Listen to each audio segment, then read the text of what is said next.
ఇవాళ మధ్యాహ్నం 2:30కు తెలంగాణ కేబినెట్ భేటీ జరగనుంది. ఈ సమావేశంలో కొత్త రేషన్ కార్డుల జారీ అంశంపై మంత్రివర్గం చర్చించనుంది. అసెంబ్లీ ఎన్నికల వేళ కొత్త రేషన్ కార్డులను జారీ చేస్తామని కాంగ్రెస్ హామీ ఇచ్చింది.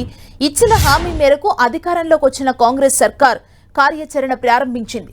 పెండింగ్ లో ఉన్న రేషన్ కార్డుల దరఖాస్తులను పరిశీలించడంతో పాటు కొత్త దరఖాస్తుల స్వీకరణ, కార్డుల జారీపై కేబినెట్ మీటింగ్ లో చర్చించనుంది. అలాగే రేషన్ కార్డుల జారీకి సంబంధించిన విధి విధానాలను ఖరారు చేయనుంది. కొత్త రేషన్ కార్డులు ఎప్పుడు జారీ చేస్తారంటూ విపక్షాల నుంచి డిమాండ్ వస్తున్న నేపథ్యంలో కేబినెట్ భేటీలో దీనిపై చర్చించి నిర్దిష్టమైన విధి విధానాలను షెడ్యూల్ని ఖరారు చేసే అవకాశం ఉంది.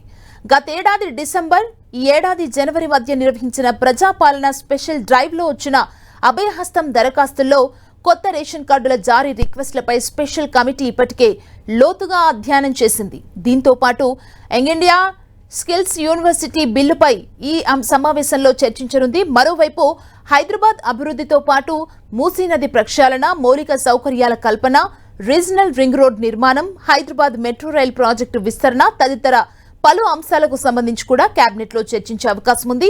మరోవైపు స్కిల్ డెవలప్మెంట్ యూనివర్సిటీ శంకుస్థాపనకు సీఎం రేవంత్ ఇవాళ శంకుస్థాపన చేయనున్నారు.